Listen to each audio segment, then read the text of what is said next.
Bonsoir à tous, chers amis. Bonsoir à tous.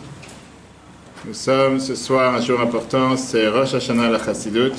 Rosh Hashanah la Chassidut qui veut dire le jour où il y a eu le dévoilement de la Chassidut, le jour où il y a eu la libération de prison du Admor Hazaken, premier avis de Chabad en 1798, il y a exactement 223 ans. Un jour majeur qui a fait, si on peut dire, une révolution planétaire, une révolution dans le monde entier. Qu'on vit et on est en train de voir comment cette révolution se développe de jour en jour, jour après jour, pour montrer comment tout ce qu'on faisait avant, on continue à le faire. On a toujours fait la Torah et les mitzvot. C'est pas que la Chassidut a fait que la Torah et les mitzvot sont devenus quelque chose qui n'existait pas.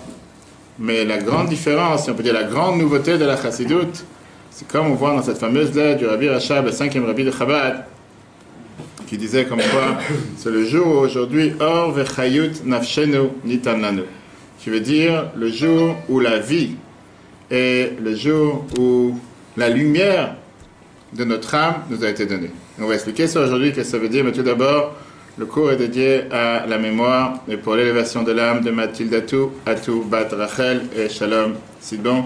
Nous sommes pendant le fin de Shiva. Que Dieu fasse que du Gan Eden où elle se trouve, elle prie pour ses enfants, sa famille, ses proches, afin que, ce soir, elle est réunie certainement avec l'Admor Hazaken, avec tous les saints du peuple juif, pour qu'on connaisse à partir d'aujourd'hui que des occasions joyeuses, que des joies, et qu'elle envoie toutes les forces et les condoléances à toute sa famille pour pouvoir surmonter cette épreuve. Et que du Gan Eden, elle parle à Dieu pour demander que les souffrances du peuple juif s'arrêtent, et qu'on puisse très très rapidement encore aujourd'hui, puisqu'on sait que le Rosh Hashanah de la Chassidut, le jour où on souhaite le Shana Tova Tikatevu Vetechatemu, qu'on soit inscrit et scellé dans le livre de la vie, et qu'on soit inscrit et scellé dans le livre du bonheur, le livre des bonnes nouvelles. Que Dieu fasse que ça se passe, c'est la même chose pour tous les peuples juifs ce soir, et qu'on puisse bénéficier des grandes bénédictions qui se passent aujourd'hui, des bénédictions qui sont là pour tous les peuples juifs, puisqu'encore une fois, ce n'était pas une délivrance seulement pour l'Admor Hazaken, mais c'était une délivrance pour le peuple juif. Le fait qu'on a donné la permission ouvertement, que le Tsar a donné la permission de pouvoir faire en sorte que tout le peuple juif peut pratiquer la Torah et les mitzvot de manière totalement différente, comme on va tout de suite élaborer. Quelle différence quand on parle de la lumière et quand on parle de l'obscurité? Tout le monde va savoir, la lumière c'est la lumière, l'obscurité on ne voit pas. Mais quand tu parles des objets qu'il y a dans la chambre, il n'y a aucune différence. Les objets sont exactement les mêmes.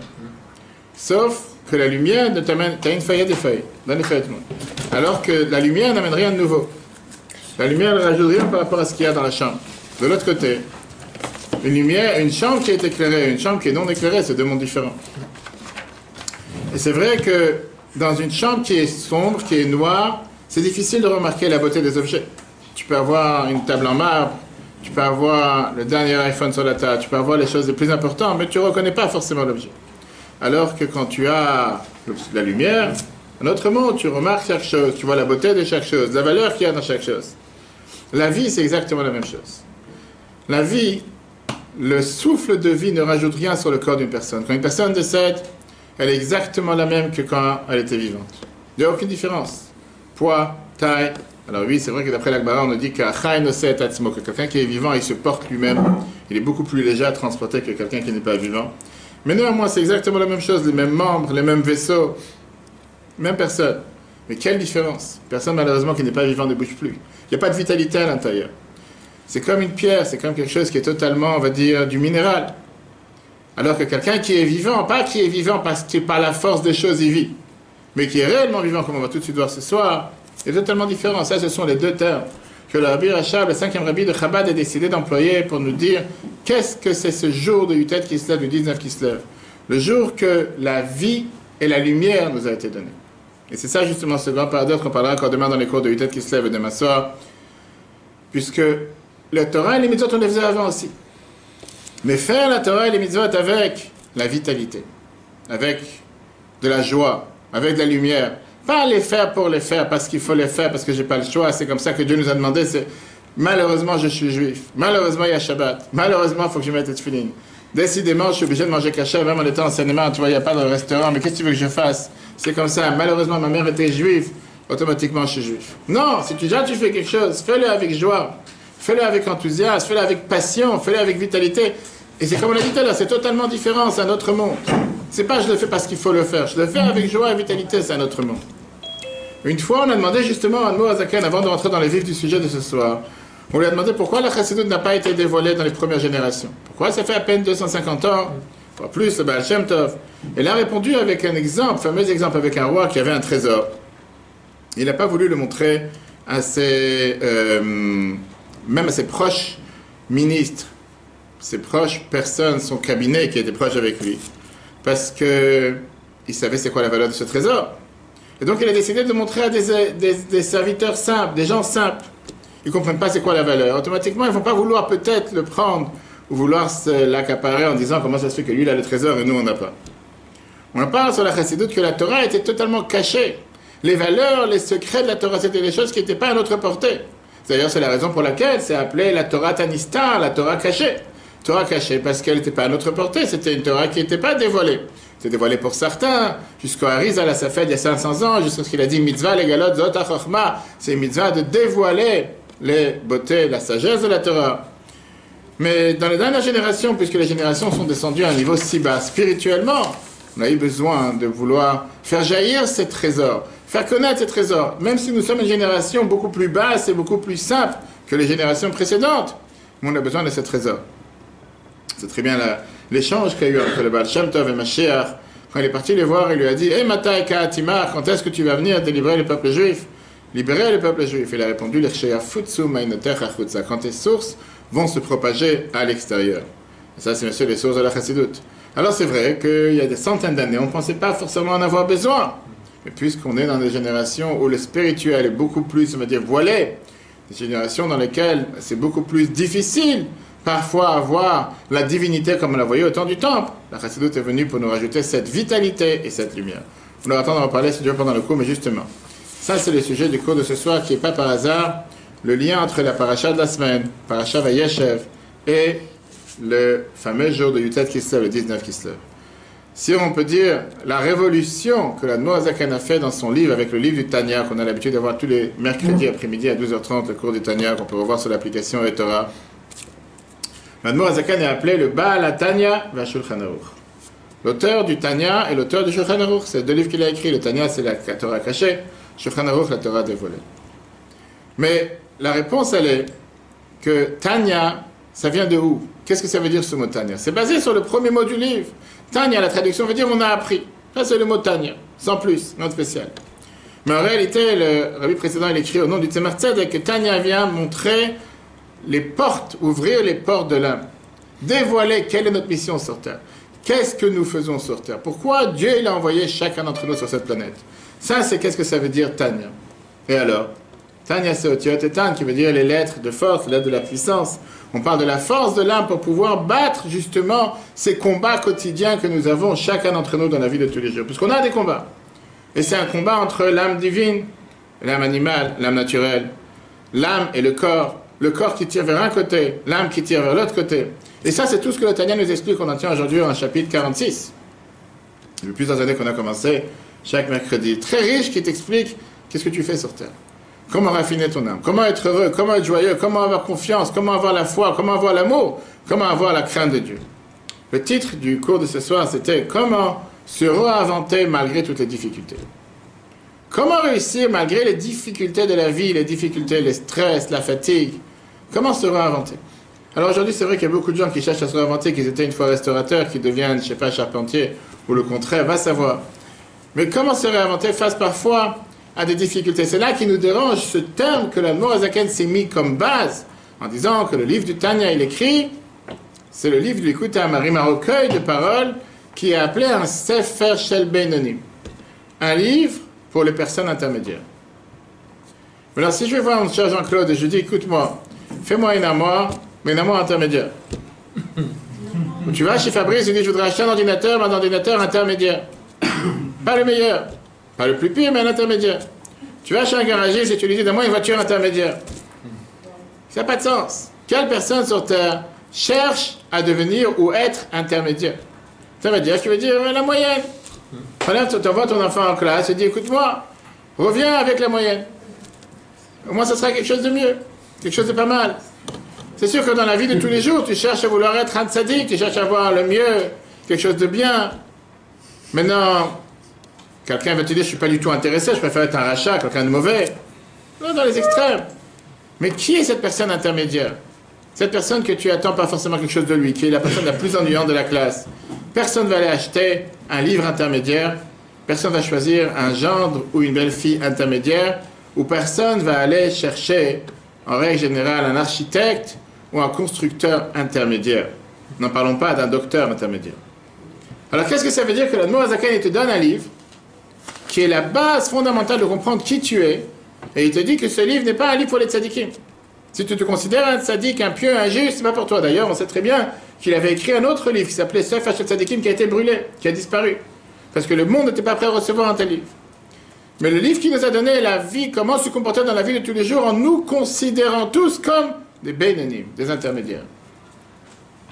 Ça, c'est la base de la chassidut. On va voir comment dans le chapitre 14, il dit que chacun doit aspirer à être une personne intermédiaire. Qu'est-ce que ça veut dire, j'espère? Qu'on doit chacun être ce qu'on appelle un Beinanim. Pourquoi pas être un tzaddik? La Mishnah nous dit, Ve'amer kulam tzadikim, nous sommes tous des tzadikim. Qu'est-ce que ça veut dire chercher à aspirer à être un intermédiaire?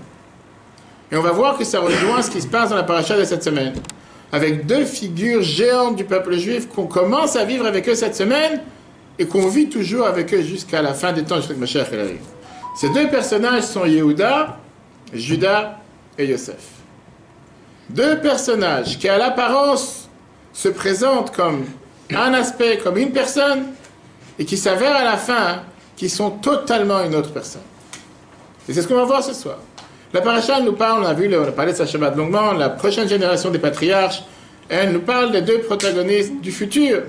On parle de Yosef, qui est celui qui à la base paraît comme être le plus réussi, le plus beau, le bien-aimé, le tzaddik, celui qui réussit à contrôler son mauvais penchant.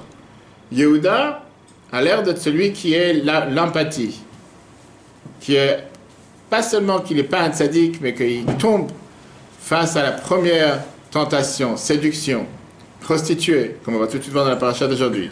Il ne trouve pas les forces internes à l'intérieur de lui pour combattre n'importe quel désir. Tout ce que Yehuda il a fait dans la paracha de cette semaine, même les meilleurs choix qu'il a fait, Yosef l'a fait beaucoup mieux que lui. On arrive à la paracha la semaine Vayechi, dans quelques semaines. Et on va voir que tout s'inverse. Alors qu'on voit que Yosef était le vice-roi d'Égypte, c'est qui que Yaakov nomme comme celui qui va être le roi du peuple juif à travers toutes les générations et qui va être la couronne du peuple juif? C'est Yehuda. Quel est son secret? Comment il s'est réinventé? Comment il a fait, si on peut dire, tchouva?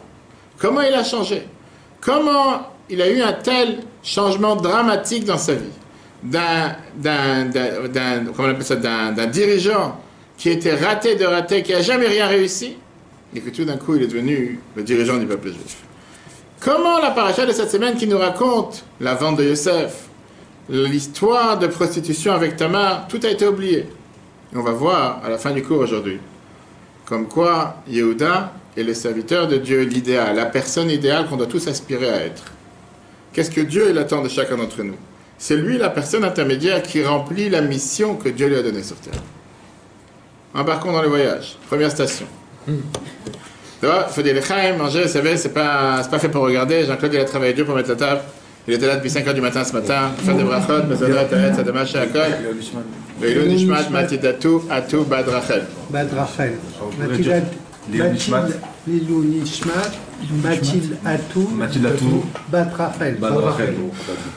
Profitez-en, donnez les assiettes à ceux qui n'ont pas. C'est vrai que je dis à chaque fois que quand les gens ils mangent, pendant un cours, au moins ils ne parlent pas, c'est intéressant. La paracha de Vayeshev nous raconte cette histoire, comment la famille de Yaakov, qu'on a pensé, la famille idéale, se décompose. Yosef est le bel enfant, qui est très beau, qui rappelle la beauté de sa mère Rachel. Yaakov, il voit en lui le fait que Rachel, qui est décédée tout d'un coup, ça lui rappelle sa femme, ça lui rappelle sa bien-aimée. On a vu la semaine dernière comment Rachel est décédée à Bethléem. Et il l'aime beaucoup plus que tous ses autres enfants. Malheureusement, Yosef utilise ses rapprochements de son père. Il rapporte sur les frères, sur les fautes des frères. Et on voit tout de suite au début de la paracha comment il raconte les rêves. Les grands rêves. Les rêves qui sont les rêves avec lesquels son père et ses frères vont se prosterner à lui. avec les gerbes, le soleil, la lune, les étoiles. Mais malheureusement, les frères ne peuvent pas supporter une chose pareille. Ils deviennent pleins de haine. Ils deviennent pleins de jalousie. Et ils veulent se débarrasser d'une telle personne qui peut leur faire du préjudice. Et voici qu'une fois, quand ils sont partis justement pour aller paître le troupeau à Shrem, et le père il se soucie, va voir où sont tes frères. Il envoie Yosef pour aller voir où sont ses frères. Et Yosef il se retrouve tout seul. Il jette Yosef dans un puits plein de serpents et scorpions. Et le but était de quoi en réalité? Pour se débarrasser de Yosef. Et là, tout d'un coup, la Torah nous raconte un personnage qu'on ne connaissait pas jusqu'à présent, qui s'appelle Yehuda. Vous avez ça dans le premier paragraphe, Bereshit, chapitre 37. Si elle est biscuit en rondelle, en barbecue, il faut qu'il vienne ici à l'avance, c'est en urgence. C'est un danger de vie. Jean-Claude, il n'a pas mis les biscuits barbecue. C'est comme les biscuits à les biscuits. Vayomer Yehuda et Lechav. Yehuda, il a dit à ses frères, à l'avant, lui. Ma betza, je traduis le mot. Qu'est-ce qu'on va gagner? Qu'est-ce que je vais gagner? Kinarog et Achenu, qu'on va tuer notre frère. Vechissinu et Damon va couvrir son sang. Le Chouvenim Kerenu la Ishmaelim, allons le vendre aux Ishmaelim, aux Ishmaélites. Ve'adenu al Teibo, que notre main ne le touche pas. Qui Achenu Besarenu, car notre frère, c'est notre chair. Va Ishmael Echav, et ses frères, ils l'ont écouté. Qu'est-ce que ça veut dire ma bête, ça? Qu'est-ce qu'on va gagner? Viens le Ibn Ezra, commentateur de la Torah. Et il te dit, ma toledet. Qu'est-ce que va en couler de ça? Qu'est-ce que je vais gagner? Qu'est-ce qui va en suivre du fait qu'on va le jeter dans un puits? On va rien gagner, ça ne sert à rien. Pas l'argent. Tout de suite, attends, t'as bien dit, souffle pas. À la place que Yosef va mourir et s'en débarrasser de lui, Yehuda il prend le risque en disant, je préfère le laisser en vie. Et il dit même un argument qui est un peu convaincant. En disant des mots qui sont avec un sens. D'abord, il dit, ma bête, ça. Le Vénèdre te dit, bête, ça veut dire, toled, qui veut dire, qu'est-ce que je vais gagner? Quel but? Qu'est-ce que tu gagnes de ça? Que tu le jettes dans un puits. Et donc, Yehuda, il essaie de faire raisonner ses frères en leur disant, il n'y a rien, il y a quel but que tu as de tuer un enfant qui va nous forcer à vivre toute notre vie avec un mensonge, avec un démenti, comme quoi, qu'est-ce qu'on va inventer? Ça ne sert à rien. Il faut mieux le vendre, et au moins, on n'aura pas sur notre dos la faute de l'avoir tué. Il vient le Targum Onkelos, traduction du Targum Onkelos, c'est Rashi. Et ils te disent que bête, ça ne faut pas tourner la tête. Bête, ça veut dire bête, ça. Qu'est-ce que ça veut dire bête, ça? On ne peut pas mettre un œuf avec un E, bête, ça, c'est avec un aïn. Et ils te disent qu'ici, on parle de quoi? Regardez le Onkelos. Ma mamon nitan elana. Quel argent nous allons gagner? En quoi tu vas gagner quelque chose de mettre ton frère dans un puits? Tu vas rien gagner. Niktol yatachuna venir saldamé, vaut mieux prendre notre frère et pouvoir au moins recouvrir son argent en deux mots. Ma mamon, Rashi te dit quel argent? Qu'est-ce que je vais gagner? Oncle Rashi te dit qu'on parle ici d'un gain matériel. En deux mots, on te présente ici le personnage de Yehuda comme un personnage sans pitié, que la seule chose qui pose dans la tête, c'est du business. Du business, qui veut dire, c'est juste ici. Du business, en deux mots, son frère, il est en train d'être enfoncé dans... Une seconde, il est enfoncé dans un puits avec des serpents et des scorpions. Le fils bien-aimé de son père qui est en train de mourir. Et Yehuda, il dit, qu'est-ce que je vais gagner qui meurt? Au moins, gagner un peu quelques billets. Faisons un peu d'argent. Là, dans le puits, les serpents et les scorpions, on va donner de l'argent pour lui. Et qu'est-ce qui finit le verset? Le verset termine avec les deux mots, Vayishmeu Echav. Ses frères, ils ont écouté. Pour nous montrer à tel point, c'était le leader. C'était le chef du gang. C'était le chouf du quartier. C'était le dirigeant. C'était celui que, quand il a dit quelque chose, il faut l'écouter. Il était combien dans la fratrie? Ils étaient 12, les 12 frères. Il n'était pas encore là. Le quatrième. Alors qu'avant Reuven, tout de suite, Reuven était le premier. Reuven, il a dit, on n'a qu'à le jeter dans un des puits. Là, on n'a pas dit Vaishmo Echav, ses frères l'ont écouté. Concrètement, c'est ce qu'ils ont fait, ils l'ont mis dans un des puits. Alors que quand Yehuda il vient, il propose une proposition intelligente, qu'est-ce qu'on va gagner comme argent? Les frères disent, tiens, il n'est pas bête ce type. Il faut gagner de l'argent. Si on fait un petit billet avec, pourquoi pas? On va le vendre. Rashi te dit, qu'est-ce que ça veut dire Vaishmo Echav? Regardez dans Rashi.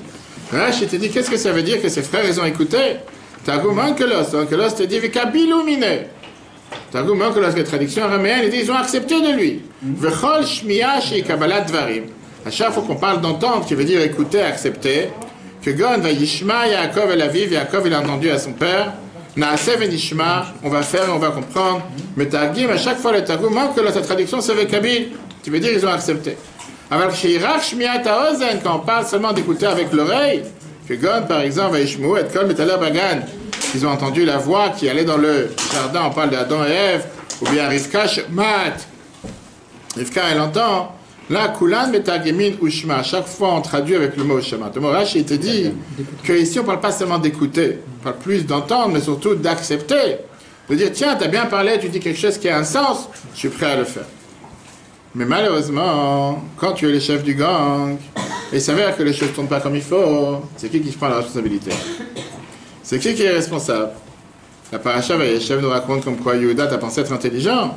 Tu vas voir combien de claques il s'est pris, combien de coups il s'est pris, coup après coup, la Torah, tout d'un coup, elle arrête, elle s'interrompt de cette histoire de la vente de Yosef, et elle passe à un autre paragraphe, tout un chapitre de la paracha de cette semaine, de la défaite de la rencontre de Yehuda et Tamar. 2 mots. La Torah, elle vient essayer de te montrer que ça, c'est la faute, et ça, c'est sa punition. Yehuda, t'es coupable, tu vas finir par payer. Regardons Bereshit, chapitre 38, verset 1. Comme si ça n'a rien à voir avec ce qu'on parle, la Torah elle vient et te dit Vaï Baetaï, ce fut à ce moment. Vaïer et Yehuda Me'etachav, Yehuda s'est séparé de ses frères. Vaïet Adish Adulam Yushmachira, il a rencontré telle personne. Adulam, son nom s'appelle Chira. Rashi vient et te dit tout de suite la question Lama Nismecha Parasha Zolekan, quel rapport cette histoire ici? Que tu t'es réveillé, tu coupes l'histoire, ça n'a rien à voir, ça n'a pas de suite ni quoi que ce soit. Veivsig Parashato Shel Yosef, pourquoi tout d'un coup tu as interrompu avec la paracha de Yosef? En 2 mots, tu as commencé à me raconter l'histoire. Qui était l'histoire de quoi? De la vente de Yosef. Continue, termine-moi l'histoire, comment elle a été vendue, comment elle est arrivée en Égypte. Pourquoi tu l'interromps avec une histoire qui n'a rien à voir? Lamed pour t'enseigner, Rachid te dit. Sheoridou, Achiv, Migdulator, ses frères l'ont fait descendre de sa grandeur. Que Sheraou, Betsarat, Aviem, quand ils ont vu la souffrance de leur père, Shememaen et Nachem qui refusaient d'être consolés. Yaakov savait très bien que Yosef n'est pas mort. Il ne savait pas s'il était vivant ou pas, mais mort, il savait qu'il n'était pas mort. Et donc il ne voulait pas être consolé. Amrou, qu'est-ce qu'ils ont dit les frères? Ata, Martha le mort, c'est toi qui nous as dit de le vendre. Veilo, Martha la Shivo, tu nous aurais dit de le ramener à la maison. Aïnou Shamim Lecha, on t'aurait écouté. C'est toi les chefs du gang. C'est toujours pareil. Quand tout marche bien, on est tous fiers de lui. Mais dès qu'il y a quelque chose qui ne va pas, c'est lui qui prend les coups pour tout le monde. Là, c'est ce qui s'est passé. La Torah, tu vois. Maintenant, c'est quoi l'histoire de Tamar et Yehuda? En bref, qui s'appelait le premier enfant de Yehuda, il s'est marié avec Tamar et il est mort. Le deuxième enfant de Yehuda, il s'est marié avec Tamar pour faire ce qu'on appelle dans la Torah la mitzvah de Yiboum, que si le frère est décédé sans laisser d'enfant, il s'est marié avec sa sœur. Lui aussi, il est mort. Elle demandait maintenant Tamar de se marier avec le troisième fils qui s'appelait Shelah. Mais malheureusement, Yehuda ne voulait pas lui donner cet enfant. Parce que Yehuda, il a dit, il a peur que le troisième va aussi mourir. Il a dit, attendons que l'enfant grandisse. Et il espérait qu'avec ça, elle va l'oublier, elle ne va pas vouloir se marier avec lui. Mais les années passent. Elle voulait absolument avoir un enfant de la famille de Yehuda, si ce n'est pas d'un de ses enfants, alors de Yehuda lui-même. Elle s'est couverte. Elle s'est assise sur une des nationales en Seine-et-Marne. Yehuda, il revient à la maison du travail et il va vers elle. Et il lui laisse comme gage son tampon, des mèches, on ne va pas dans les détails, parce qu'on parlera de sa Shabbat. Et après ça, elle lui demande en contrepartie de lui envoyer un sabbat, et lui, il lui envoie des brebis. Mais malheureusement, quand il a envoyé un messager pour lui amener des brebis qu'elle a de quoi manger, la personne a disparu, le personnage n'est plus sur la route. Il est rentré à la maison. Yehuda, il a compris qu'il est rentré maintenant dans une autre histoire. Que ce soit la première chaîne de télévision française qui ouvre les nouvelles à 20h, qu'est-ce qu'elle va raconter? Elle va raconter qu'une personne a rencontré le fameux Yehuda et qu'il a eu des relations avec lui. Rashi vient et voit et te dit ici, c'est la première punition que Yehuda a subie à cause du mensonge qu'il a raconté à son père. Regardons comment le Rashi nous dit ça dans Bereshit 38. Vaishlach Yehuda à Ezim, Yehuda il a envoyé ses brebis Beyad Re'eu Adulami, dans son ami l'Adulamé, la Kachat Eravon Miyad Aisha, pour reprendre son gage de la main de cette femme. L'homme il l'a pas trouvé. Vayom Yehuda il a dit Tikachla, prends-le d'elle. Penier la vase de peur que je vais avoir la honte. J'ai envoyé cette brebis, tu l'as pas trouvée, elle était là tout à l'heure cette femme. Je sais que j'ai eu affaire avec elle, elle n'a pas disparu en un instant. Qu'est-ce qu'il te dit Rashi? Les filles Sherima Yehuda et Avi, puisque Yehuda a trompé son père. Bigdi Izim avec une brebis. Comment Sheitbil Aktonet Yosef Bedamo, qu'il a trempé la tunique de Yosef dans le sang d'un brebis, en faisant croire qu'à cause de ça, soi-disant, il est mort. Alors on sait très bien que le sang d'un animal n'est pas la même couleur que le sang d'un être humain. Rimao Gamou Bigdeizim, la Torah nous dit, lui aussi, il a été trompé avec une brebis. Et donc, pas seulement ça, mais même à la dernière minute, on voit comment Tamar, elle envoie ces fameux signes, ces fameux gages que Yehuda lui avait donnés. Et elle lui dit les fameuses phrases qui sont les plus piquantes et les plus pointues face à cet homme qui a eu des rapports avec elle. Mais c'est les mêmes phrases que Yehuda a dit avec cruauté à son père par rapport à Yosef. On voit comment la Torah nous montre, mesure pour mesure. Chapitre 38, verset 25, dans le 2, juste avant le 2. Ici, non, c'est pas ici, Akerna, exactement, oui, oui, le 2 dans le ici. Ici, Akerna, elle dit à Yehuda, reconnais, les miachotemet ve'aptelim ve'matel, à qui sont ces gages, ce tampon, ces mèches, ce bâton, on verra Shabbat longuement, c'est quoi ces symboles, etc. Viens Bereshit Rabbah dans Midrash Rabbah, chapitre 84, verset 19. Il nous dit, Amar, Akadosh Baruch Hu le Yehuda, Dieu, il a dit à Yehuda, Ata Amar, Tala Avicha, toi tu es parti voir ton père, et qu'est-ce que tu lui as dit? À Kerna, le même mot, reconnais Aktonet bin Chaim, est-ce que ça c'est la tunique de ton fils ou pas? Chayecha, je te promets, chez Tamar Omer et Lecha, que Tamar te dira la même chose. Akerna, reconnais si ça ce sont tes signes ou pas, ton gage ou pas. En deux mots, mesure pour mesure. Qu'est-ce qu'on voit d'ici? Que la paracha Vayeshev n'a pas de pitié sur Yehuda. Elle nous le présente comme la personne la plus lâche, la personne la plus affamée, assoiffée d'argent, quelqu'un en plus qu'après qu'il a vendu son frère pour de l'argent, il a des rapports avec une prostituée. Après qu'il se rend compte que l'histoire va se connaître, et Yehuda c'est quand même Yehuda, il était quand même connu, c'est quand même un des enfants de Yaakov, tout d'un coup il voit qu'il a été planté. Mais la Torah elle le dit, parallèlement à cette histoire de Yehuda, qui a l'air être le meilleur, qui tombe, on voit comment Yosef, dans la même paracha, il devient le vice-roi d'Égypte. Et il devient le leader, il devient celui qui gère la superpower, la plus grande puissance de l'époque. Il sauve le monde de la famine. Et il montre comment il est capable d'être celui qui est, malgré, qui est le seul juif dans tout l'Égypte, religieux, pratiquant, jusqu'à même qu'on va voir les parachiotes suivantes, il pardonne à ses frères sur tout ce qu'ils lui ont fait. La famille décide de faire Aliyah à l'envers, descendre d'Israël, aller s'installer en Égypte. Il va nourrir toute sa famille, son père, ses frères, jusqu'à la fin de leur vie en Égypte. Personne idéale. Qui veut dire Yosef Hatzadik, comment il l'a appelé? Yosef le Tzadik, le seul qu'on appelle le Tzadik. C'est le modèle, si on peut dire le rôle modèle, l'exemple pour un juif caché, il est au-dessus de la montagne, au-dessus de la pyramide. Arrivent les derniers jours de la vie de Yaakov. Yaakov rassemble tous ses enfants autour de son lit pour les bénir, pour se séparer d'eux. Il parle sur le futur du peuple juif. Et là vient la grosse bombe. Regardons dans le chiffre 2, Bereshit 49.8. Et là, qu'est-ce qu'il dit? Le Yassou, Shevet Yehuda. Va pas partir la tribu ou le bâton. On verra après les différentes explications de Yehuda. Mechokek Ben Raglav, Ad ki yavo Shilo, qui veut dire que la royauté de la tribu de Yehuda ne partira pas jusqu'à ce que Mashiach arrive. Yosef, qui est assis à côté de son père avant le décès de son père, comme un vice-roi, comme quelqu'un que la divinité a mis sur lui le rôle. Dieu lui a mis le rôle de quoi? De sauver le monde de la famine, de diriger la famille, que toute la vie de tous dépend de lui. Yaakov fait comme s'il n'a pas vu. Et à la fin de sa vie, il décide de mettre la responsabilité pour gérer le peuple sur la tribu de Yehuda.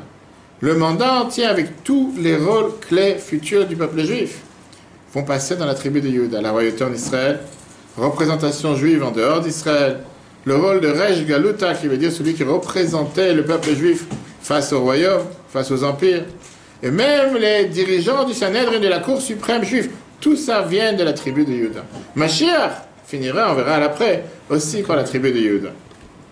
Regardons la Gemara Sanhedrin, chapitre 5, page A.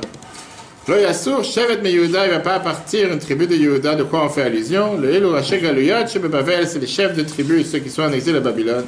Sherodim et Israël, Shevet, qui vont diriger le peuple juif avec le bâton, de mots diriger le peuple juif. Au Mechokek, le Ben Raglav, à quoi ça fait allusion ces trois mots? Et le Bnei Banav Shel Hillel, les petits-enfants de Hillel qui étaient nés à Sanhedrin, les chefs du Sanhedrin qui étaient la Cour suprême, chez Melamdim Torah Berabim, qui vont enseigner la Torah publique.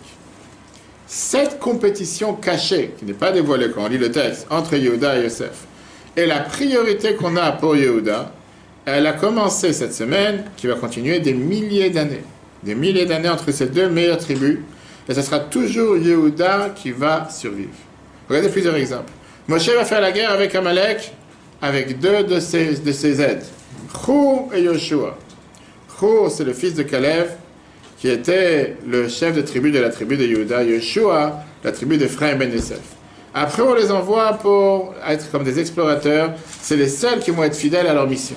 C'est très bien, qu'est-ce qui s'est passé avec les explorateurs, que c'est les seuls d'eux qui finalement n'ont pas parlé du mal d'Israël. Quand le peuple juif est maintenant nommé un roi, le premier qui est nommé c'est Shaoul, le fils de Binyamin, de la descendance de Rachel, proche de Yosef. La royauté de Shaoul, elle est temporaire, elle passe au roi David de la tribu de Yehuda, qui est beaucoup plus longue.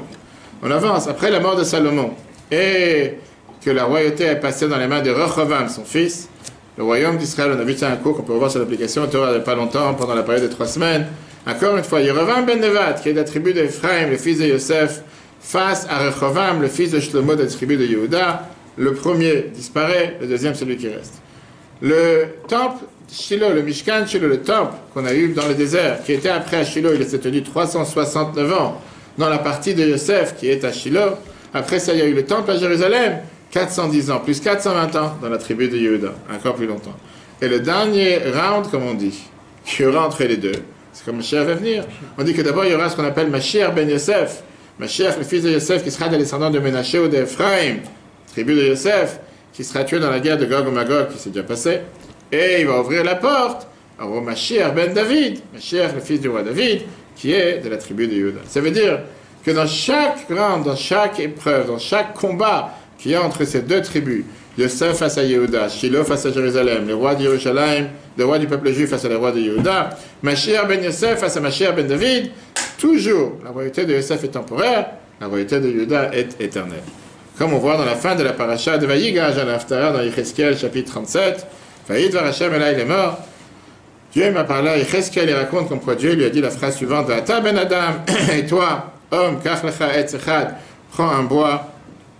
Octave avait écrit sur lui les Yehuda pour Yehuda, Velivne Israël Chaverav, les enfants d'Israël, ses amis, c'est Binyamin qui était sous le royaume de Yehuda. Velakach etz echad, tu prendras un bois. Octave alav, tu écris dessus les Yosef, à Yosef etz Ephraim, le bois d'Ephraim, Vechobet Israël Chaverav, les 10 tribus qui étaient sur la royauté de Yosef. Vekarav atam echad echad, tu vas les rapprocher l'un à l'autre. Yinani lokach et Israël, je prends le peuple juif, et ben agoïm parmi les nations, Hachar al-Khusham qui sont partis là-bas. Vasiti otam le goy echad, je vais les faire en un seul peuple à Arrêt dans la terre. Ou melech echad yeh le kulam, il y aura un seul roi pour eux. Velo yechatsu od deshtem amlachot, il n'y aura plus 2 royaumes. Qui c'est qui va régner? Avdi David melech alem, mon serviteur David, c'est lui qui sera le roi. Ve David Avdi, et mon serviteur David nafsi lahem leolam sera le roi éternel. La question qui est dérangeante, qu'on a demandé depuis tout à l'heure, qu'est-ce qu'il y a de spécial chez ce personnage Yehuda qui le transforme en tant que dirigeant? En quoi, lui, il est dirigeant? En quoi, lui, c'est le modèle à recopier? En quoi, lui, c'est l'exemplarité? En quoi, lui, c'est celui que l'Admour Azaken nous a dit tout à l'heure au début du cours? D'être un bénéni, un intermédiaire, c'est la chose à laquelle nous devons tous aspirer. Pourquoi Yehuda?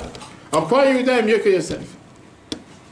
La réponse, elle est dans les mots qui sont prononcés eux-mêmes par Yaakov. Regardons dans le chiffre 3. À la fin de Bereshit, Yaakov il bénit ses enfants. Chapitre 49, verset 9. Je dis la phrase suivante, Miteref béni alita. Qu'est-ce que ça veut dire, Miteref béni, le fait que mon fils était dévoré, j'ai surmonté. Rashi te dit. Mima shechashaticha, de ça que j'ai eu cette crainte, que je t'ai soupçonné. Tarov, Toraf Yosef, que Yosef a été dévoré. Chayara, Chalatou, une bête sauvage l'a mangé. Veni alita, à la place, tu as surmonté cette idée. Si l'afta et atzmecha, tu as su te débarrasser de cette idée, de cet épisode. Va Martha, tu as dit, ma betza, tu as su dire qu'est-ce qu'on va gagner. Vechen, mais Arigat Tamar est pareil, à la place de tuer Tamar, Sheoda qui a reconnu Yehuda en disant Tzat kamimeni, elle a raison, ça vient de moi. En 2 mots, Yaakov dit dans sa bénédiction à Yehuda avant la fin de sa vie, il dit que le fait que tu as dit cette phrase à un moment de la vente de Yosef, qu'est-ce qu'on va gagner de tuer notre frère? Ça lui a sauvé la vie. Surtout, on va voir dans la même paracha l'histoire avec Tamar, que tu n'as pas eu honte, tu n'as pas eu peur de dire quand elle était sortie pour aller être brûlée, pour aller être punie du fait qu'elle a eu une prostitution en public, et que tu as dit devant tout le monde, c'est à cause de moi, c'est moi qui l'ai mis enceinte. Tu as sauvé cette femme, tu as sauvé ses enfants, tu mérites d'être le roi du peuple juif. Ça, c'est ce que Yaakov dit. Maintenant, la question qui dérange, très bien. On va dire, ce Yehuda, il mérite d'être récompensé pour le bien, pour la, comment on appelle ça, pas l'audace, pour le fait, l'honnêteté exactement, qu'il n'a pas laissé, il aurait pu très bien faire comme s'il n'est pas au courant, qu'il a été droit. Mais pourquoi dire qu'il est mieux que Yosef? Qu'il est mieux que Reuven, qu'il est mieux que ses frères, peut-être. Mais en quoi il est mieux que Yosef? Ce qu'il a eu, c'était momentané. Tout ce qu'il a fait, comme on l'a dit tout à l'heure, Yosef a fait beaucoup mieux que lui. Lui, il a sauvé Yosef, mais Yosef lui a pardonné à ses frères. Il a fait comme si rien n'était. Yehuda, il a reconnu à Tamar. Yosef n'a jamais eu de rapport avec une prostitution, avec une prostituée. Pas seulement qu'il n'a pas eu de rapport. Quand il était presque tombé dans les mains de la patronne, Potiphar, la femme de Potiphar, il s'est enfui. Alors que lui aussi, il aurait pu tomber avec elle. Et il ne l'a pas fait. Regardez comment le Ibn Ezra, commentateur de la Torah, nous dit ça sur la Gemara, Sanhedrin 6, et après on va le Ibn Ezra, chapitre 38, verset 1. Sanhedrin 6, la Gemara Sanhedrin. Kol ha-mevarech et ha-botsea arezeh menaetz. Tout celui qui bénit le botsea, celui qui était l'exécuteur, c'est quelqu'un qui est abominable. Je traduis les mots pour m'expliquer. Sur ça, c'est écrit dans Tehillim 10, botsea berech ni etz Hashem. Rabbi Meir Omer, Rabbi Meir il te dit, de qui on parle? Lo ne'emar botsea ela keneged Yehuda. On parle ici par rapport à Yehuda. Shamar que Yehuda il a dit ma betza ki nahoreg et achinu. Qu'est-ce qu'on va gagner du fait qu'on va tuer notre frère? V'chol ha-mevarech et Yehuda, tout celui qui bénit Yehuda. Arei ze menaet, c'est quelqu'un d'abominable. Pourquoi? Sharei yachol la shiva et la vie. Voilà, Gemara te dit des mots très durs contre Yehuda. Je dis, fais pas de lui un, comment on appelle ça, un sauveteur. Il a sauvé son frère. À la place de laisser mourir dans le puits plein de scorpions et plein de serpents, il a décidé à la place de les vendre à des délinquants. Sans savoir où il va arriver, où il va vivre, etc. Le Ibn Ezra, chapitre 38, 1, te dit la phrase suivante. Lama eskera katuv parashat Tamar b'makom. Pourquoi la Torah, elle te mentionne la paracha de Tamar dans cet endroit, après la vente de Yosef? Le hafrish ben maaseh Yosef et Eshet Adonai, pour nous bien distinguer entre l'histoire de Yosef et la femme de son patron, Sheshalad Beitzro. Yosef a été capable de régner, de gouverner son mauvais penchant, ne pas se laisser séduire et ne pas tomber dans la faute. Le maaseh Yehuda et Tamar, par rapport à l'histoire de Yehuda et Tamar, Sheba Elea, qu'il a eu des rapports avec elle. C'est la Torah, elle fait exprès de te les mettre ensemble, l'un côte à côte, pour te dire, regarde la différence entre les deux. L'un a réussi à surmonter ses pulsions, l'un a réussi à surmonter ses épreuves, l'un a réussi à surmonter ses fantasmes, et l'autre, il est incapable. Trouve une prostituée, la première des choses qu'il va avoir avec elle. Alors après tout ça, Yosef est toujours le meilleur, le plus beau, le plus aimé, le plus saint, le plus parfait. Et néanmoins, on voit ce qu'on a dit jusqu'à présent, que c'est Yehuda qui est toujours le favori. Pas seulement à la fin de la paracha Vayechi, mais à travers toute notre histoire. Le Rabbi Lubavitch, dans l'écoute Sichet, page 35, le volume 35, page 153, et le volume 30, 189, il nous donne une merveilleuse explication et une leçon, comme j'ai dit tout à l'heure, c'est tellement en rapport avec le jour dans lequel nous sommes, ce soir le 19 Kislev, et c'est surtout une leçon importante pour chacun d'entre nous, même quand il fait 40 degrés dans la pièce, et la tête qui explose. La vérité, je ne sais pas qui c'est qui mais j'ai la tête qui explose. Comment on peut se réinventer? Comment on peut se réinventer? Comment on peut surmonter les difficultés? Comment dans la vie de tous les jours, même quand c'est difficile, même quand tu es en train de brûler sous le soleil de Dubaï, tu peux t'imaginer. Comment, hein? J'essaie, je te dis, c'est ça pour moi. La fenêtre ouverte, ça aurait été beaucoup mieux. Comment est-ce possible que une personne qui a eu des difficultés, qui a des épreuves, comment elle peut surmonter toutes les difficultés? Comment se réinventer face à une méchanceté, face à quelque chose de mal, face à une méchanceté interne, face à une faiblesse, face à être tombé? Le fait qu'une personne parfois a pu tomber, une personne parfois a pu faire une faute. Est-ce qu'on n'a pas le droit à la faute? On ne cherche pas à faire des fautes. Mais quelqu'un qui a fait une faute, il doit se sentir maintenant désespéré, abandonné, dégoûté, C'est dire quoi? C'est fini, j'ai plus d'espoir. Dieu attendait de moi d'être parfait, maintenant je ne suis pas parfait, j'ai plus d'espoir, je ne pourrai jamais surmonter ces épreuves. Et ça, c'est la nouveauté de la Chassidoute, comme on l'a dit tout à l'heure au départ. L'Admor Zaken t'a dit, ce livre, c'est un livre qui est fait pour les personnes intermédiaires. Pour chacun, comme chacun de nous. Pas quelque chose de différent. Yehuda, c'est celui qui nous montre comme quoi il est capable de se réinventer à nouveau. Yehuda est le premier qui fait quelque chose qui est au départ inimaginable. Quelque chose qui est impossible à faire. Yehuda, il est le premier qui comprend que Dieu sur cette planète n'a pas créé un salon de beauté. Mais il a créé une usine, à nous de créer la beauté. Pas que tout est fait pour toi. Et le test, c'est d'être capable de se réinventer, de créer quelque chose qui n'a pas encore été créé jusqu'à présent. Puis Dieu, il a décidé de te placer dans cette mission. Chacun d'entre nous, avec ses défis, avec ses épreuves, avec ses difficultés, au moment précis, dans cette génération, face à telle situation, pour te dire maintenant à toi de montrer qu'est-ce que tu vas créer, qu'est-ce que tu vas sortir comme diamant à travers ce défi. Comment tu vas utiliser cette difficulté en tant que tremplin pour aller en avant. Pas pour baisser les bras, pas pour désespérer, pas pour faire marche arrière, pas pour dire ça aurait été tellement mieux si j'aurais vécu à l'époque, c'est au temps de la Gemara, au temps du temple, là-bas on voyait Dieu sortement aujourd'hui, malheureusement qu'est-ce qu'on voit? Regardez encore ces deux histoires. Si on analyse plus profondément, qu'est-ce qui s'est passé dans la paracha avec Yehuda? À deux fois on voit comment il se bat contre lui-même et on voit comment il prend le train dans une nouvelle direction. La première des fois qu'on voit ça, c'est quand ils sont en tant que groupe, à côté du puits. Ils sont tous énervés contre Yosef. Peu importe s'ils ont raison ou pas. Ils ont une haine contre lui, ils ne peuvent pas le supporter. Ils ont tellement peur du fait qu'il n'arrête pas de rapporter à son père, colporter contre eux. Finalement, ils ont maintenant l'opportunité de s'en débarrasser une fois pour toutes. Et ils sont avec cette rage, avec cette haine. Ça y est, on l'a trouvé, on va pouvoir s'en débarrasser. Yehuda, il est celui qui craint. Et il fait agir la logique. Il essaie de regarder la grande image. Et il essaie de dire comment on va vivre demain avec la pensée même qu'on a tué un frère. Où on va se cacher. Et qu'est-ce qu'on va gagner de tuer quelqu'un? Au moins gagner quelques centimes. Ce n'est pas des centimes, je ne sais pas combien il a vendu. Maintenant, cette manière de penser, c'est une pensée qui le fait rentrer dans un énorme danger. Parce que Yosef reste en vie. Qui sait jusqu'à où il va aller avec ses rêves? Nous, on reconnaît la fin. On sait qu'à la rigueur, c'était le moment déclencheur qui a fait en sorte que Yosef a été sauvé, qu'il est venu vivre roi d'Égypte et tout ce qui s'essuie. Mais au moment présent, personne n'était au courant de la fin de l'histoire, comment elle allait se comporter. De l'autre côté, l'échelle que Yehuda fait descendre dans le puits, c'est l'échelle qui va faire monter Yosef en tant que vice-roi d'Égypte et qui va faire que la vie de tous les frères va dépendre de lui. Mais ça, c'est la grandeur de Yehuda. Prêt à prendre le défi, prêt à se mettre en danger, faire l'inattendu, ce qui au final va s'avérer être la meilleure des choses qu'il fallait faire. Mais si on avance avec la deuxième histoire, c'est exactement le même point. C'est un moment héroïque dans lequel on voit comment il s'est passé ce qui s'est passé entre Yehuda et Tamar. Il demande à Chira de la trouver, elle a disparu. Yehuda, il essaye d'oublier cette histoire en disant c'est un mauvais épisode, c'est un mauvais rêve. Passe 3 mois, hein, et toute la ville, tout le quartier en parle. Tamar, elle est enceinte. Prostitution, c'est très bien qu'elle n'est pas mariée, cette femme. On l'amène chez le rabbin de la ville, qui dans ce cas, c'était Yehuda, c'était le juif le plus important du quartier. Et lui, il s'est dit, quoi?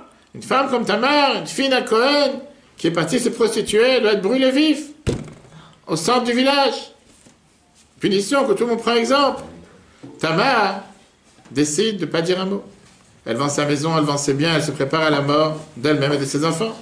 Elle sait ce qui est écrit dans la Torah, qu'il vaut mieux que quelqu'un se jette dans une fournaise en feu et qu'il ne va pas faire honte à son ami en public. Elle ne va pas rabaisser la gloire de Yehuda. Elle s'est dit, vaut mieux que je parte moi du monde, que ce soit lui qui l'ait honte. Arrive le grand jour. La Torah nous dit la phrase suivante en 2 mots. Imotset, elle est sortie. Elle est sortie pour aller se faire tuer. Il reste à peine 2 heures. Peu de temps. Elle peut partir avec son secret. Et là, elle décide de laisser ce petit sac, ce rappel, ce gage dans les mains de Yehuda. Il va vouloir reconnaître la vérité, tant mieux. Il ne va pas reconnaître la vérité, le secret restera avec elle. Yehuda trouve ce petit sac avec son tampon, son bâton et ses mèches. Et là, tout d'un coup, il se rappelle. C'est pas si fort que ça, il y a quelque chose de vrai à l'intérieur. Il a maintenant 2 opportunités. Rentrer dans sa chambre, rentrer dans son lit, ne rien dire à personne, laisser que les choses se passent elle disparaît de la planète, on n'en parle plus et son secret il est parti. Personne n'a vu, il n'y a pas de caméra cachée, il n'y a pas de film, personne n'est au courant, il n'y a pas de trace ADN.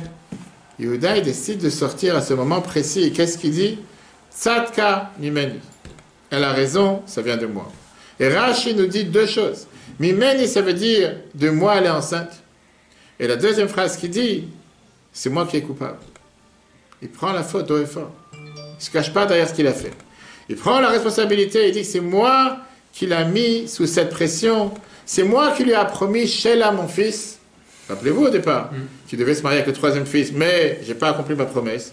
Et c'est pour ça qu'à cause de moi, elle a dû agir comme elle a agi. Mais c'est tellement contre la nature. D'où ce même dirigeant, rabbin à l'époque, qui, il y a quelques jours, a décidé de décréter son sort, a le courage de reconnaître que c'est de moi qu'elle est tombée enceinte. Quelle raison de continuer cette vie une fois qu'aujourd'hui tout le monde va être au courant que ce rabbin qui nous dit quoi faire, c'est lui qui a eu affaire avec les prostituées, c'est lui qui l'a mis enceinte. Mais Yehuda, il savait qu'il y avait quelque chose de plus profond dans la vie qui aujourd'hui, malheureusement, a été parfois oublié. On n'est pas né pour vivre dans un monde parfait, dans un monde de beauté. On est né dans un monde dans lequel on doit rectifier, réparer les problèmes, réparer les erreurs. On n'est pas là pour vivre et célébrer la vie, célébrer le bonheur H24. On est là pour amener le bonheur dans l'endroit où il n'y en a pas. Et donc il y a quelque chose qui est beaucoup mieux que la perfection. Dieu n'attend pas de nous d'être parfaits. Dieu attend de nous d'avoir une imperfection parfaite. Qu'est-ce que ça veut dire une imperfection parfaite? La possibilité de choisir à faire le bien malgré les difficultés. Et si tout va bien, s'il n'y a aucune tentation sur terre, qu'est-ce que tu vas choisir? C'est normal que tu fais le bien. Quand il y a des difficultés, quand on se dit le soir, lundi soir à 20h, qu'il faut venir au cours ou pas, et on se dit, il fait tellement froid dehors, en plus il y a un match, en plus il y a ci, en plus il y a ça ne vaut pas la peine. Et quand même on décide de venir, même si on va s'endormir, bailler, peu importe, mais on vient, ça montre comme on est capable de faire le bon choix comme Yehuda il a fait. Et Yehuda il s'est dit, moi j'avais toujours planifié d'être un tzaddik. Rappelez-vous au départ, d'être un pieux. Ça n'a pas marché. Dieu il attend de moi d'être, pas un tzaddik, être un Benoni. D'être une personne intermédiaire. Quelqu'un qui peut-être a passé une phase amère, mais qui prend cette amertume et la transforme en douceur. Quelqu'un qui ne regarde pas la vie seulement, une vie qui est douce, une vie qui est belle, une vie que tout est rose et tout va bien. Ça serait trop beau si ce serait comme ça dans le réel. Mais on ne vit pas dans un film. On vit dans un monde dans lequel, comme la Mourazaken explique dans Tania au départ, que chaque matin tu te réveilles, et chaque matin tu te réveilles face à un nouveau combat. Bon penchant, mauvais penchant. Fais ce que Dieu me dit, fais ce que moi j'ai envie. La guerre entre l'âme et la guerre avec le corps. Et chaque jour, c'est un combat que je ne suis pas forcément garanti que je vais gagner ce combat. Et chaque jour, je prie à nouveau pour pouvoir gagner le combat. Et parfois, je tombe. Et si je tombe, c'est pas grave, je me relève de ce que je suis tombé. Pour continuer à nouveau. Excusez-moi. Oui. C'était pas la vie de Yosef non plus. S'il a eu des épreuves. On arrive, attends. Non, Ouais. Tout de suite. Il a eu une vie. Yosef était le tzaddik. Yosef était celui qui a fait le maximum de lui-même. Yehuda n'était pas le tzaddik. Yehuda était le Baal Tshuva. Celui qui a fait Tshuva, celui qui s'est réinventé de nouveau. Il n'a pas fait le maximum de lui-même, parce que son but était un but, depuis le départ, son plan était totalement un autre plan. Il a donné à Dieu quelque chose de nouveau qui n'a pas existé jusqu'à présent. Et ça, c'était le but même pourquoi Dieu il a nommé Yehuda comme il a nommé, parce que Dieu il nous a donné la possibilité de continuer son travail, d'amener la lumière dans un endroit où il n'y a pas. Maintenant, tu as raison que Yosef, au départ, sa vie était difficile. Mais il y a une énorme différence entre la vie de Yosef et la vie de Yehuda, qu'on va tout de suite voir. Pas encore terminé. Regardons comment le Mourazaken dans Tania, il écrit sur le Benoni. Celui qui ne termine jamais la guerre. Le tzaddik, il avance dans un monde où tout est rose, tout est parfait. Il n'y a aucun problème. Le Benoni est quelqu'un qui se bat tous les jours. Mais en se battant, il crée de nouvelles échelles, il gagne de nouveaux échelons, il monte de nouveaux niveaux, il amène une nouvelle lumière sur terre. Regardez le Tania chapitre 27. Oui, Ma'atzvut, aussi la tristesse, et elle ne vient pas du fait que tu as fait des erreurs. Et la Meirurim Raim, parfois tu es triste parce que tu as de mauvaises pensées. Tu as Avod Raot, mauvais désir, mauvais fantasme. Shenaflot B'machashavto qui tombe dans ta pensée. La Mourazaken te dit, tu sais quoi? Commence à danser. Tu as des mauvaises pensées pendant la prière, sois heureux. Tu as quelqu'un qui te dérange juste quand tu veux faire quelque chose de bien, remercie le bon Dieu. Ah, des rabbins, tu dis au contraire. Yesh lo lismoa bechelko. Sois joyeux, sois heureux dans ton sort. Chez Av, chez Naflot, que malgré que tu as ces pensées qui tombent dans ta pensée, dans ta tête, ou Messire d'Atomen, il totalement se détache de ces mauvaises pensées. Le kayem hashanema, pour faire ce qui est écrit, ce qu'on dit tous en les matins dans la prière. Vous n'allez pas vous détourner derrière vos cœurs et vos yeux. Ça, c'est le travail d'un Benoni, d'une personne intermédiaire. Et son travail, lire bon shayetzer, conquérir son mauvais penchant. Et cette pensée à Olem et à lève la mort qui monte et qui vient du cœur vers le cerveau. Ou la siardato, le gamrim humain, de totalement oublier, ne pas y penser, ne pas y faire attention. Il y a une mauvaise pensée, je ne vais pas me battre avec elle. Il y a quelque chose de mal qui m'empêche, je ne perds pas de mon temps avec. Il y a quelque chose de négatif, je le repousse. Ou bechol, de chia, avec chaque fois qu'il repousse. Shematre ou mechashavto, qu'il repousse de sa pensée. Itkafia, il va pouvoir forcer les forces du mal vers le bas. Velachen, et c'est pour ça, alipol evadam alav. Ne sois pas triste. Velo ira levav. Ton cœur ne soit pas affaibli, ne soit pas peiné de ce qui se passe. Gam imiye kol yama b'milchamazu. Même si toute ta vie tu es en train de battre ce combat. Kiula le karnivra, peut-être c'est pour ça que tu es né. Vezot avodato, c'est ton travail. Les kafia, les sitrachat, mais tout le temps se battre pour forcer les forces du mal vers le bas. Vezot, shamar akatuv. C'est ça que le verset nous dit quand on parle de Yitzhak à Esav. Va'asei li matamim. Fais-moi des bons plats, kasher ahavti, comme j'ai aimé. Matamim, la chandrabim, des bons plats. De quel bon plat on parle? Shnei minen achadroar, deux types de satisfaction. Kmo, shel matamim gashmim. De la même manière que dans des plats matériels. Derech machal, par exemple. Yesh shnei minen ma'adanim. On a deux types de plats. Echad, mimachalema revim mtukim. Tu as un plat qui est un plat agréable, un plat doux. Comme les gâteaux tunisiens, par exemple, parce qu'il y a un Tunisien à côté de moi. Vacheni, et le deuxième. Midvarim, charifim, chamotzim. Les gens qui aiment des choses piquantes ou des choses qui sont fortes. Arach, shem, tubalim, ou betukanim, etem. Ils sont tellement adoucis et bien épicés et bien assaisonnés. Hachenaasu, ma'adanim sont devenus des bons plats, la shivanefesh pour l'âme. Mais tu ne pourras pas mettre les deux ensemble. Ou tu veux le doux, ou tu veux le piquant, tu peux mettre les deux ensemble. Il n'y a pas du doux piquant, ça n'a pas encore été inventé. Aujourd'hui, tu as les terres-mères, tu as les crus cuits, mais le doux piquant, ça n'existait pas encore. Aigre doux, ça ne marche pas. Ou là, tu peux avoir les deux. Tu dis c'est exactement la même chose. Alors, pas oublier la question, comment tu t'appelles, prénom? David. D'où il a appris, Yuda, cette révolution? D'où il a été capable de faire cette révolution? D'où il a appris que la perfection n'est pas la beauté tout court? D'où il a appris que la perfection, c'est dans la créativité. Changer la nature présente. On a vu que Yehuda a appris exactement de ce qui s'est passé avec sa mère. On a vu ça dans la paracha de la semaine dernière, Vayishlach et Vayetze avant. La Torah nous parle des deux sœurs. Les mères éternelles du peuple juif, et la Torah nous dit que quoi? Rachel était Yefat Toar, Yefat Maret, la personne la plus idéale, la plus belle. Vené, les harakot, et les yeux de Léa étaient tendres. Rachel était la plus belle. Léa était celle qui avait des mauvais yeux. Qu'est-ce que ça veut dire des mauvais yeux? Tout le monde dit qu'est-ce que ça veut dire une chose pareille. Quoi, Léa, c'est la personne la plus mauvaise. Qu'est-ce qu'il y a de mal avec elle?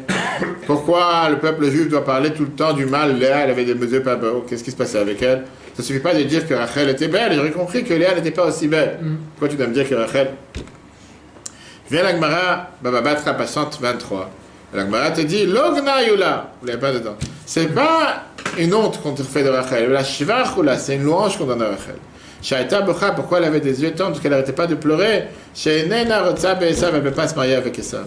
Ça montre qui était sa Léa. Léa, c'était cette vision révolutionnaire de la vie qu'elle a donnée au peuple juif. Rachel était la perfection, le mazal, on ne parle pas maintenant de bien sûr, elle est morte à 36 ans, elle n'a pas eu d'enfant. Mais pas dans ce qu'elle ressemble, ce qu'elle reflète. Ça, c'était sa grandeur, la beauté.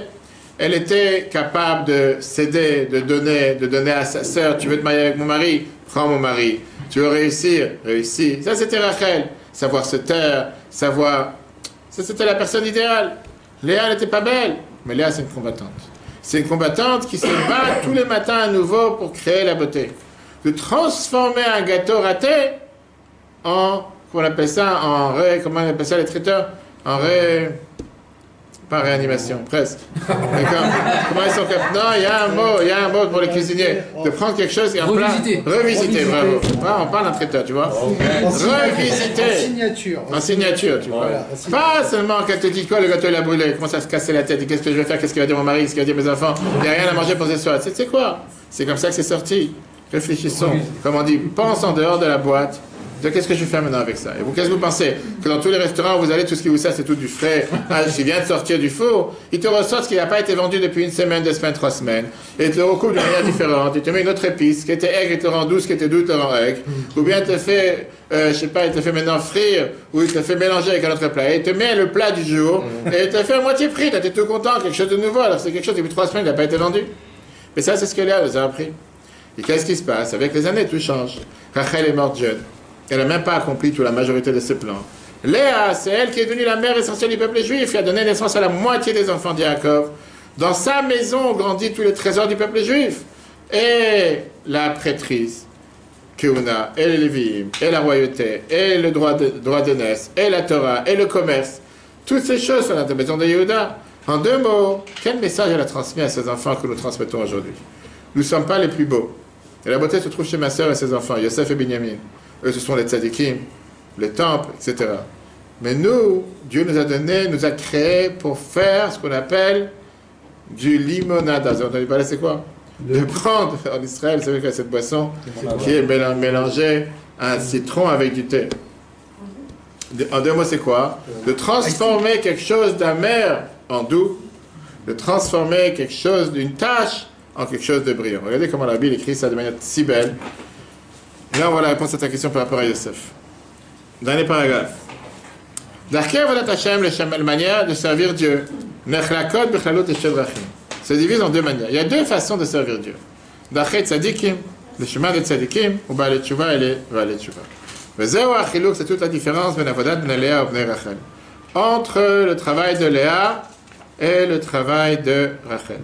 Aser et Ashvatim sheishtatfu mimchirat Yosef, les 10 tribus qui ont participé à la vente de Yosef, et Nam Bedarga de Yosef et Binyamin, ils ne font pas partie du calibre, du niveau de Yosef et Binyamin, Shayut Tzadikim, mais Ikara, qui étaient des Tzadikim des pieds depuis le départ. Aval Inyanam Shelbnei Léa. Mais le but des sujets de la vie de l'enfant de Léa, ou Avodat HaTshuva, c'est la Tshuva. On voit dans le Midrash, comme c'est écrit dans le Midrash. Chez Reuven, que Reuven, ou Patar B'Tshuva Trila, c'est le premier qui a fait Tshuva. D'ailleurs, c'est la raison pourquoi il n'était pas présent. Hein. Aujourd'hui, au moment de la vente, parce qu'il est parti pleurer sur le deuil du fait qu'il avait mélangé la couche de son père, qui s'était mélangé avec qui il allait dormir, dans quel lit, etc. Vieshtomar, le rabbi te dit que ça, c'est Yesod Achiluk, la base fondamentale de la différence, Ben Ashvatim entre les tribus, ou Beimaot, ça commence par les mères. Rachel Moré à la Vodat Tzadikim. Rachel vient nous montrer le travail des Tzadikim. Yefat Toa, la beauté. Yefat Mare, belle d'aspect, blimum, sans défaut. Léa Mora, la Vodat Tshuva. Léa te montre le travail de la Tshuva. Chez eux, Unyan a prié de Léa. Ça, c'est les pleurs de Léa. Venez Léa Rakot, Rakot elle est tendre. Les yeux sont tendres, sont faibles. C'est ça qui est écrit dans Yaakov, avec Rachel Yaakov. Au départ, il aimait Rachel. Qui mitzad Yaakov, parce que par rapport à Yaakov, à Ikar, ou Avdat Tzadikim, l'essentiel serait quoi? Le service des Tzadikim. Servir Dieu dans la bouche elle-même. Alors la Kadosh Baruch Hu rotzeh ta'epech, mais Dieu il dit non, cher ami. Travail facile n'existe pas. Il n'y a pas de travail facile. Velachen mes amène et Léa depuis le départ, il dit écoute-moi, travail facile c'est pour un autre monde. Ayom la sotam, aujourd'hui on est là pour travailler dans ce monde. Ou machar le kabel sraram, comme Mashiach sera là, ou au monde futur, à 120 ans, là tu recevras le salaire. Mais là il faut travailler. Qu'est-ce que tu veux, un cheval dans l'arène, comme on dit dans les courses de chevaux, que je vais voir toutes les semaines à Vincennes, et qui te dit, il n'y a pas de, comment on appelle ça, il n'y a pas d'obstacle pour qu'il commence à monter. Comment tu appelles ça? Des haies. Des haies. Non, monsieur, tu veux t'amuser, tu vas t'amuser chez toi. Il s'est tenu pour travailler. D'abord, tu as 10 cm, 50 cm, 1 mètre, 1 mètre 50. Pourquoi tu prends la tête? Pourquoi tu fatigues un animal? Appelle les associations des droits des animaux. Ils vont te dire, écoute, c'est pas juste. Pourquoi tu fais souffrir un animal? Laisse-le tranquille, pourquoi tu fais sauter? Mais grâce à ça, il apprend à travailler, il apprend à faire des défis pareils avec la musculation. Pareil quand tu vois ces unités d'élite de soldats, que ce soit Tsahal ou la GIPN ou la BRI, comment des fois tu vois comment on fatigue ces êtres humains. Ils ont l'air tellement pitié sur les pauvres, en train de porter des sacs et sauter de 50 mètres de haut. Tu dis, mais va savoir, laissez tranquille, ils n'ont pas de vie ces gens-là.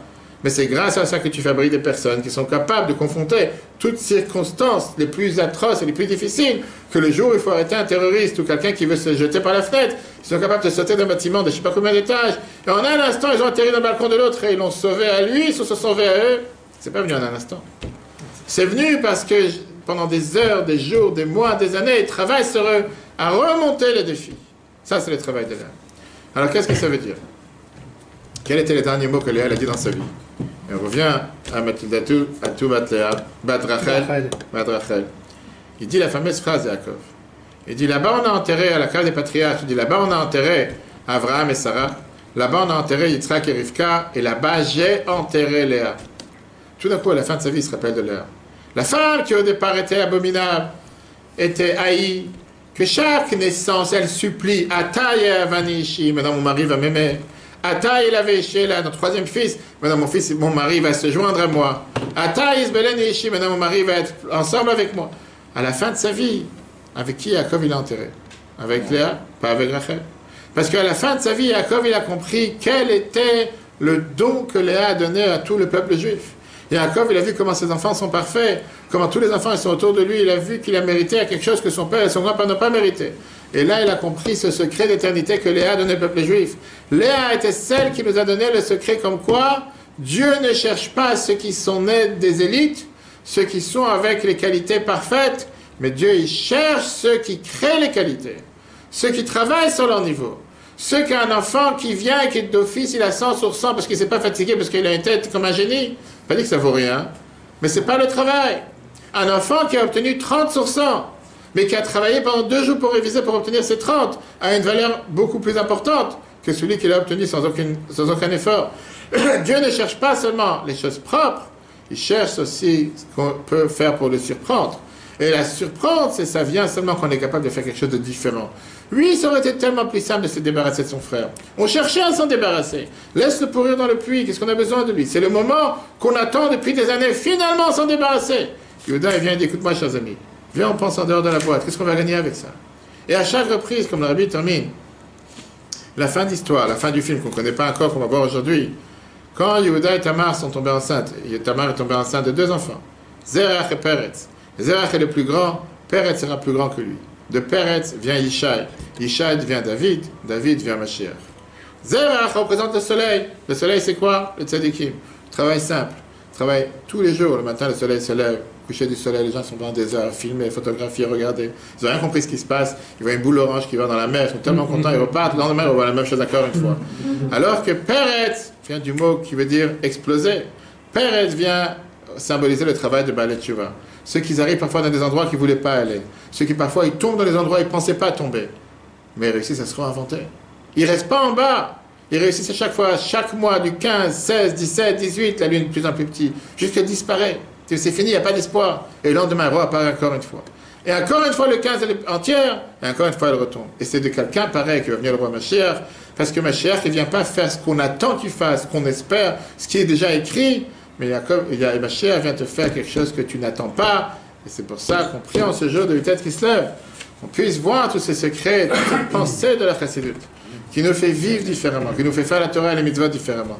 Avec joie, avec vitalité.